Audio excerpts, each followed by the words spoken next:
Hello बच्चों, आज के लेक्चर में हम प्रॉब्लम सेट 7 के कि जो रिमेनिंग क्वेश्चन बच गए हैं उसकी प्रैक्टिस करेंगे। ठीक है, तो ये 6 नंबर का क्वेश्चन है। दे रखा है diameter and thickness of hollow metallic sphere. एक मेटालिक स्फीयर है, ठीक है, उसका डायमीटर 12 दे रखा है, थिकनेस दे रखा है 0.01 मीटर दे रखा है। मतलब पूरा सॉलिड स्फीयर के बारे में बात नहीं कर रहा है, ठीक है, अंदर से कुछ खोखला है, ठीक है। जैसे मतलब हमारे पास ये देखो, ये पूरा अंदर से खोखला है, बट इसकी समथिंग इसकी थिकनेस होगी स्टूडेंट, ठीक है। तो ऐसे ही हमारे पास एक बॉल है, ठीक है, और उसकी थिकनेस भी दे रखी है स्टूडेंट, ठीक है। अंदर से पूरा खोखला नहीं। जैसे हम डायग्राम बनाना चाहेंगे तो ऐसे बन सकता है। जैसे एक हमारे पास स्फीयर बना लेंगे, ठीक है, और अंदर से ये हो गया, ठीक है। अब ये इसकी थिकनेस है स्टूडेंट, थिकनेस क्या दे रखा है, ये दे रखा है। तो और थोड़ा सा बड़ा बना ले, जैसे ये थिकनेस है, ठीक है, इसको ऐसे बना। तो ये हमारी थिकनेस है स्टूडेंट। ये थिकनेस हमारा कितना दे रखा है, 0 ये देखो थिकनेस हमने बना लिया। तो इसकी थिकनेस कितनी दे रखी है स्टूडेंट, ये दे रखी है 0.01 मीटर दे रखा है, ठीक है। एंड रेडियस कितना दे रखा है इसका स्फीयर का स्टूडेंट, तो जो रेडियस दे रखा है सेंटर से जो ये डिस्टेंस है ये हमारा दे रखा है। रेडियस दे डायमीटर दे रखा है, तो रेडियस कितना हो जाएगा, डायमीटर का ये मतलब पूरा लेंथ कितना है डायमीटर, ये पूरा लेंथ कितना हो जाएगा स्टूडेंट, ये तुम्हारा डायमीटर है 12 सेंटीमीटर। तो रेडियस कितना हो जाएगा, यहां से रेडियस जो होगा, रेडियस क्या होगा, डायमीटर का हाफ। तो रेडियस इक्वल टू 12/2, मतलब हमारे पास कितना आ गया, 6 सेंटीमीटर आ गया। इतनी बात समझ में। तो ये रेडियस जो हो जाएगा वो कितना हो जाएगा, 6 सेंटीमीटर, ठीक है, सेंटर से। क्लियर है स्टूडेंट, आई बात समझ में। तो इसी के बारे में बात कर रहा। अब यहां पर दे रखा दो चीजें पूछ रखा है, एक तो सरफेस एरिया बताना है, एक मास बताना है। और मास के लिए आपको डेंसिटी पता होना चाहिए, और डेंसिटी दे रखा है स्टूडेंट यहां पर, ठीक है। तो आउटर सरफेस एरिया क्या है, आउटर सरफेस एरिया क्या होता है, मतलब आउटर सरफेस एरिया का मतलब कर्व सरफेस एरिया की बात कर रहा है वो, ठीक है।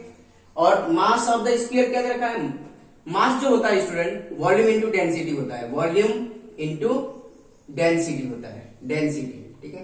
तो वॉल्यूम तो हमें निकालना पड़ेगा स्टूडेंट, ठीक है, वॉल्यूम तो निकालना पड़ेगा। डेंसिटी हमें दे रखा है तो वॉल्यूम की जगह पर तो वॉल्यूम निकालना पड़ेगा हमें। और डेंसिटी कितना दे रखा है, 8.88 ग्राम, ठीक है।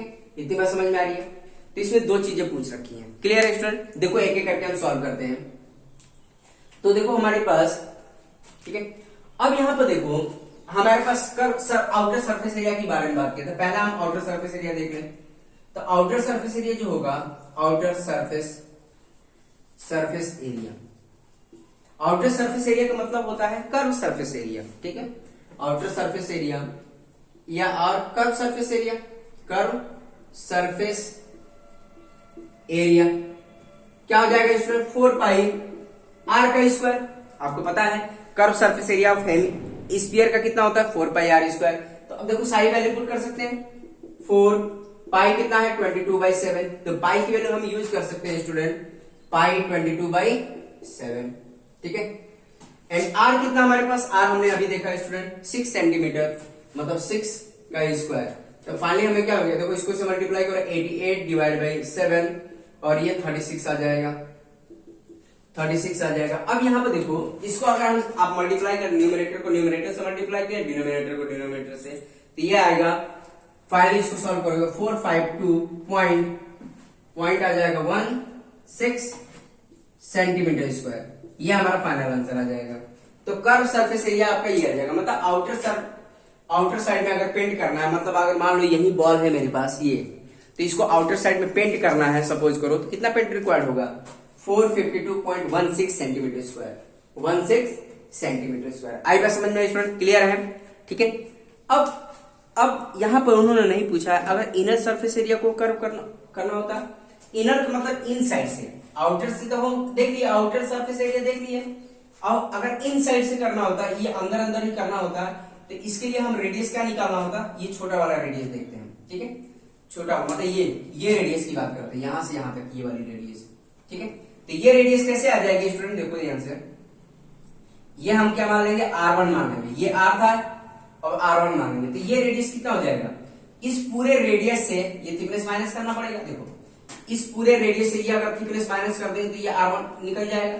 तो R1 के लिए क्या करना पड़ेगा, 6 माइनस ये पूरा रेडियस 6 है और माइनस ये थिकनेस कितना है 0.01 मीटर, मतलब 6 पॉइंट। अब देखो मीटर को सेंटीमीटर में कन्वर्ट करेंगे कितना आएगा 0.01 इंटू 100 करना पड़ेगा, क्योंकि 1 मीटर इक्वल टू 100 सेंटीमीटर, तो इतना मीटर इक्वल टू 100 से मल्टीप्लाई करना पड़ेगा। तो क्या आ जाएगा 6 माइनस 1, तो ये फाइनली क्या आ जाएगा 5 सेंटीमीटर। ठीक है, तो मतलब जो R1 रेडियस आ जाएगा वो कितना आ जाएगा 5 सेंटीमीटर आ जाएगा। क्लियर है स्टूडेंट, आई बात समझ में। इन्होंने पूछा नहीं है लेकिन हम नॉलेज के लिए बता रहे हैं कि इनर कर्व सरफेस एरिया भी पूछ सकता है। तो अब क्या करेंगे, देखो इनर हमने निकाल लिया, ये R1 निकाल लिया, तो इनर के लिए क्या हो जाएगा सरफेस एरिया 4 पाई R1 का स्क्वायर। तो अब देखो सॉल्व कर सकते हैं, क्या हो जाएगा 4 इंटू 22/7। R1 कितना है स्टूडेंट, R1 कितना हमारे पास 5 का स्क्वायर। तो यहां से हम सॉल्व करेंगे तो इनर सरफेस एरिया आ जाएगा, लेकिन उन्होंने पूछा नहीं है, हमने नॉलेज के लिए बता दिया आपको, तो निकाल सकते हैं स्टूडेंट। ठीक है, ये हमारा क्वेश्चन का पार्ट नहीं है, इसको हटा देंगे। ये बेसिकली मैंने नॉलेज के लिए बता दिया आपको कि R1 कैसे निकालेंगे। वैसे भी R1 की जरूरत पड़ेगी स्टूडेंट, R1 क्या वॉल्यूम निकालेंगे तो R1 की जरूरत पड़ेगी। तो R1 हमने निकाल चुके हैं, तो 6 माइनस तुम्हारा 1 मतलब 0.1, यहाँ पर साइड में कैलकुलेशन कर लेते हैं। ये हमने R निकाल लिया, तो R1 कितना हो जाएगा, R1 6 माइनस 0.01। ठीक है, तो R1 जो आएगा 6 माइनस 0.01 इंटू 100, मीटर में था सेंटीमीटर में कन्वर्ट कर लिए, तो R1 जो आ जाएगा 6 माइनस 1। तो फाइनली R1 जो हमारा देगा स्टूडेंट, ये यहाँ पर लिख लेंगे 5 सेंटीमीटर। तो ठीक है, तो R1 जो आगे देखो R तो हमने लिख लिया, तो R1 जो आ जाएगा 5 सेंटीमीटर आ जाएगा। ठीक है, और R हमारे पास क्या है 6 है। ठीक है, क्लियर है स्टूडेंट, आई बात समझ में। जो स्टूडेंट R1 और R2 भी मान सकते हो, कोई दिक्कत नहीं। ठीक है, इतनी बात समझ में। तो हमने पहला तो पार्ट कर लिया। ठीक है, आउटर सरफेस एरिया निकाल लिया, कितना होगा 452.16 सेंटीमीटर स्क्वायर। अब हम क्या काम करेंगे, वॉल्यूम फाइंड आउट करेंगे स्टूडेंट। ठीक है, मास फाइंड आउट करना है तो वॉल्यूम फाइंड आउट करना पड़ेगा। इसको हटा देते हैं स्टूडेंट। तो बेसिकली यहाँ पे पूछ रखा है वॉल्यूम ऑफ मटेरियल, मतलब इस स्पेरिकल बॉल को बनाने में कितना मटेरियल यूज हुआ। तो कितना मटेरियल यूज हुआ है स्टूडेंट, मतलब हम क्या काम करेंगे, पूरे बड़े वाले स्फीयर से छोटे वाले स्फीयर को बाहर निकाल देंगे। ठीक है, volume of big sphere minus volume of small sphere, मतलब इस पूरे वाले स्फीयर से ये छोटा वाला स्फीयर माइनस निकाल लेंगे तो हमारा वॉल्यूम ऑफ मटेरियल आ सकता है। ठीक है, आई बात समझ में। तो क्या होगा स्टूडेंट, देखो फॉर्मूला, वॉल्यूम ऑफ मटेरियल कितना होगा, वॉल्यूम ऑफ मटेरियल क्या लिखेंगे, volume of big sphere minus volume of small sphere, volume of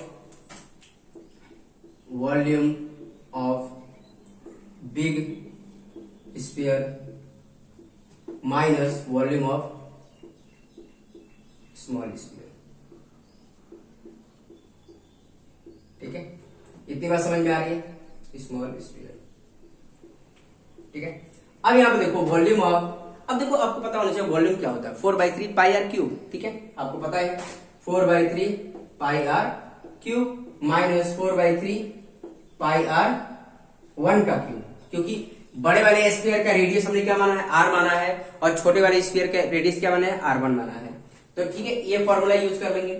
तो आपको पता होगा, देखो यहाँ पर देखो दो चीजें कॉमन हो रही है, 4/3 पाई एंड 4/3, यहाँ पर भी है यहाँ पर भी, बाहर निकालेंगे स्टूडेंट।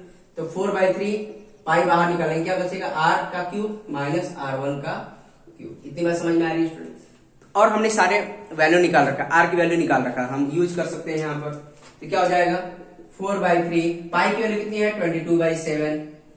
अब कितना हो जाएगा, R कितना हमारे पास स्टूडेंट 6 है, 6 का क्यूब माइनस, अब क्या है यहाँ पर R, ये 5 का स्क्वायर क्यूब हो जाएगा। ठीक है, अब यहाँ पर देखो स्टूडेंट, यहाँ पर आइडेंटिटी यूज कर सकते हैं। कौन सी आइडेंटिटी, यहाँ पर आइडेंटिटी यूज कर सकते हैं, ए का क्यूब माइनस बी का क्यूब, क्या देगा a माइनस बी, और ये a का square plus AB plus b का स्क्वायर। आई थिंक सब बच्चों को पता होगा ये आइडेंटिटी, a का क्यूब माइनस बी का क्यूब, क्या देगा a माइनस बी, ब्रैकेट में a का square plus AB plus b का स्क्वायर। ठीक है, यही आइडेंटिटी यहाँ पे भी यूज करनी है। तो क्या हो जाएगा 4/3 22/7 अब यहाँ पे देखो ये आइडेंटिटी यूज करेंगे तो 6 माइनस 5 और क्या होगा 6 का स्क्वायर प्लस 6 इंटू 5 प्लस 5 का स्क्वायर। इतनी बात समझ में आ रही है स्टूडेंट, क्लियर है? ठीक है, अब सॉल्व कर लेंगे इसको। तो ये कितना हो जाएगा, देखो ऊपर ऊपर मल्टीप्लाई करो स्टूडेंट, दिया आ जाएगा आपका 88 और ये आ जाएगा आपका, इसको मल्टीप्लाई भी नहीं करेंगे क्योंकि यहाँ पर कुछ ऐसी वैल्यू आएगी जो 7 से कंप्लीटली डिविजिबल होगी, तो इसको ऐसे नीचे वाले वैल्यू को ऐसे रहने दो 7 इंटू, अब यहाँ पे देखो इसको क्या कर लेंगे 6 माइनस 5 1 आ जाएगा। अब ये क्या हो जाएगा 6 का स्क्वायर 36 और ये कितना होगा 30 होगा प्लस ये कितना हो जाएगा 25 होगा। इतनी बात समझ में आ रही है स्टूडेंट, क्लियर है? तो अब इसको हम इधर सॉल्व कर लेते हैं, इसको हटा देते हैं। लेकिन आप पेपर में साइड में जहां पर जो आइडेंटिटी यूज कर रहे हैं पेपर में आपको ब्रैकेट में साइड में लिखना होता है, तो आप पेपर में ऐसे एक्सप्लेन करके लिखेंगे फॉर्मूला, मतलब कौन सी आइडेंटिटी वहां पर आपने यूज किया है। इससे क्या होता है जो पेपर आपका चेकिंग होती है तो जो टीचर चेक करता है उसका अच्छा इंप्रेशन पड़ता है आपके ऊपर, तो इसीलिए मतलब ये आपको फॉर्मूले साइड में लिखना है कौन सा आइडेंटिटी बेसिकली यूज कर रहे हैं आप। तो देखो यहाँ पर तो 88 डिवाइड बाई 3 इंटू 7, अब यहाँ पर देखो स्टूडेंट ये कितना हो जाएगा 36 प्लस 30, ये आपका 66 देगा, 66 प्लस 25 91 आ जाएगा स्टूडेंट, क्लियर है? अब देखो ये कैंसिल हो रहा है, देखो काटो तो कितने टाइम में जाएगा 7 1 और ये आ जाएगा आपका 3, तो 88 इंटू 13 डिवाइड बाई 3 हो जाएगा, ठीक है? अब देखो 88 इंटू 13 करेंगे तो कितना आ जाएगा स्टूडेंट 1144 डिवाइड बाई 3, क्लियर है? आई बस समझ लेंगे स्टूडेंट, क्लियर है? तो अब ये आ जाएगा, इसको इससे डिवाइड करो, इसको इससे डिवाइड करेंगे 38 1.3333 ऐसे बढ़ता हुआ ये आ जाएगा सेंटीमीटर क्यूब आ जाएगा स्टूडेंट, ठीक है? ये आ जाएगा क्योंकि हमारा पूरा डायमेंशन किसमें है सेंटीमीटर में है, तो और वॉल्यूम किसमें आता है सेंटीमीटर क्यूब में आता है, ठीक है? तो इतना तो हमने कर लिया। अब ये क्या रहता है मास ऑफ द स्फीयर निकालना है, ठीक है? तो मास ऑफ स्फीयर निकालने के लिए आपको वॉल्यूम के ये तो हमने वॉल्यूम निकाल लिया स्टूडेंट, ये क्या है वॉल्यूम ऑफ स्फीयर, वॉल्यूम है, ठीक है? तो वॉल्यूम है तो यहाँ पर हमें पुट करना पड़ेगा वॉल्यूम, ठीक है? तो वॉल्यूम, अब यहाँ पे देखो वर्ड मास ऑफ स्फीयर के लिए क्या होगा वॉल्यूम इनटू डेंसिटी, ठीक है? अब देखो इसको मिटा के कर लेते हैं यहाँ पर, तो देखो स्टूडेंट यहाँ पे इसको मिटा देते हैं, इसकी जरूरत नहीं पड़ेगी आप आई थिंक, तो ये आ जाएगा आपका, इसको यहाँ पे कर लेते हैं। तो mass of the sphere, mass of the sphere क्या हो जाएगा मास ऑफ द स्फीयर क्या होता है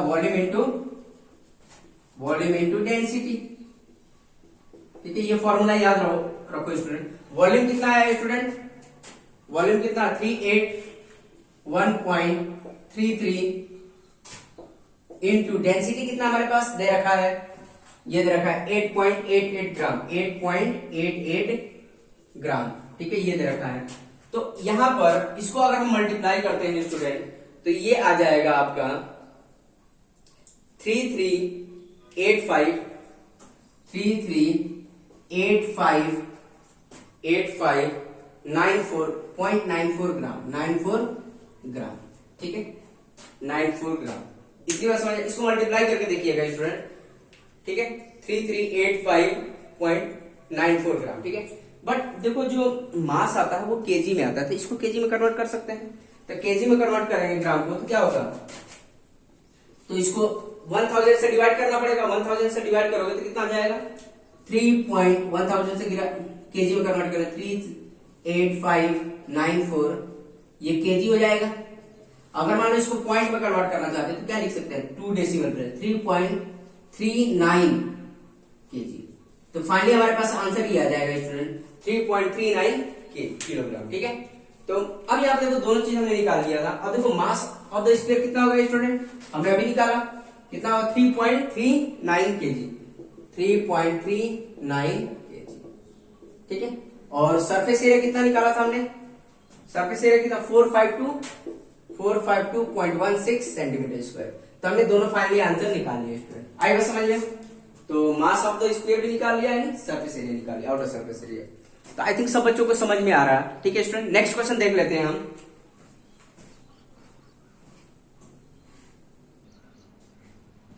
तो ये आपका 7 क्वेश्चन है स्टूडेंट। अब यहां पे दे रखा सिलेंड्रिकल बकेट ऑफ डायमीटर दे रखा है 28 सेंटीमीटर एंड हाइट दे रखा है 20 सेंटीमीटर, ठीक है। was full of sand. When the sand in the bucket was poured on the ground, the sand got converted into the shape of cone. इसका मतलब ये है कि अगर मान लो जैसे ये बकेट है हमारा, ठीक है, ये बकेट है, इसके अंदर सैंड भरा हुआ है, सैंड मतलब बालू, रेता भरा हुआ है, ठीक है। अगर मान लो यहां से मतलब अगर रेता इस यहां से गिराया जाए तो जो अर्थ पर जो सैंड गिरेगा वो किस शेप का आएगा। आप प्रैक्टिकली देखिए स्टूडेंट, प्रैक्टिकली करके देखेंगे तो वो कौन शेप लेगा, ठीक है। आप प्रैक्टिकली कभी जाइए, सैंड लीजिए, रेते इसमें लीजिए और उसको ऐसे गिराइए तो वो जो अर्थ पर जो सैंड गिरेगा वो कोनिकल पार्ट में आएगा। आप करके देखिएगा प्रैक्टिकली।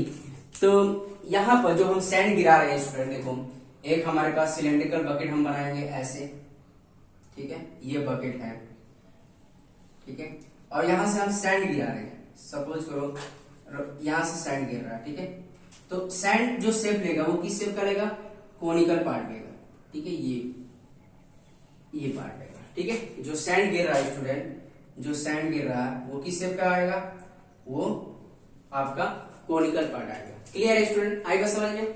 अब जो कोनिकल मतलब इसका डायमेंशन दे रखा है, तो डायमेंशन क्या दे रखा है स्टूडेंट, जो सिलेंड्रिकल बकेट है डायमीटर 28 दे रखा, मतलब जो बकेट है थोड़ा सा ये बड़ा बनाना पड़ेगा हमें, ठीक है, देखो बड़ा बना देते हैं स्टूडेंट।